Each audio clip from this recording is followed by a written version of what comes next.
အာဟာရပိုင်းမှာတက်ကြီးပိုင်းမှာလိုအပ်တာနောက်တစ်ခုကတော့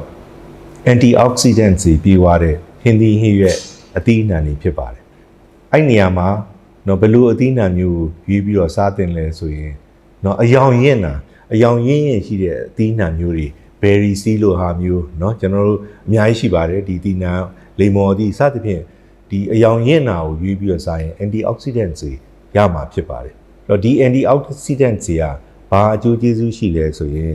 တက်ကြီးတွေမှာဖြစ်ပေါ်လာလေးရှိတဲ့ကင်ဆာရောဂါနဲ့ပတ်သက်ပြီးတော့ဓာတ်တိုးပစ္စည်းကာကွယ်နိုင်စွမ်းပေါ့နော်ဒီဟာလေးတွေရှိတဲ့အတွက်စားစေချင်ပါတယ်အဲ့တော့ဒီဟင်းသီးရွက်ကိုပမာဏကိုဆရာတို့ဒီပကံပေါ့ plate model လေးနဲ့ပြောရရင်စားတဲ့ပမာဏတွေမှာနော်ကာဘိုဟိုက်ဒရိတ်ထမင်းကိုလျှော့စားပါ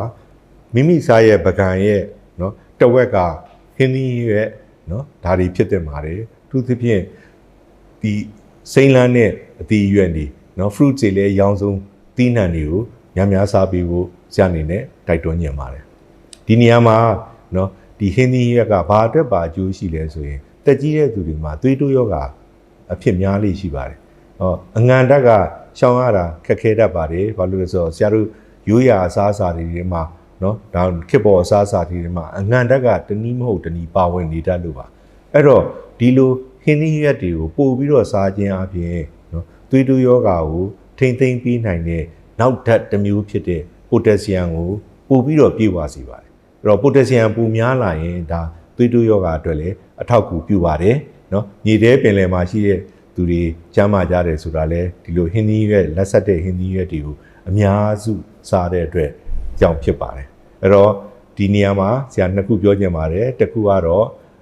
နော်အယောင်ရင်းနဲ့နော်သီးနှံတွေကိုများစားပေးပါနော်နောက်စိမ့်လန်းနဲ့ဟင်းသီးရွက်တွေကိုမိမိရဲ့တနေ့တာစားသုံးတဲ့ပမာဏထဲမှာနော် plate တစ်ခုဆိုရင်တစ်ဝက်ဖြစ်အောင်တတ်နိုင်သမျှကြိုးစားပြီးတော့စားသုံးသင့်ပါတယ်လို့အကြံပြုလိုပါတယ် သင်မိသားစုရဲ့ပြေဝတဲ့အာဟာရနှုတ်မကောင်း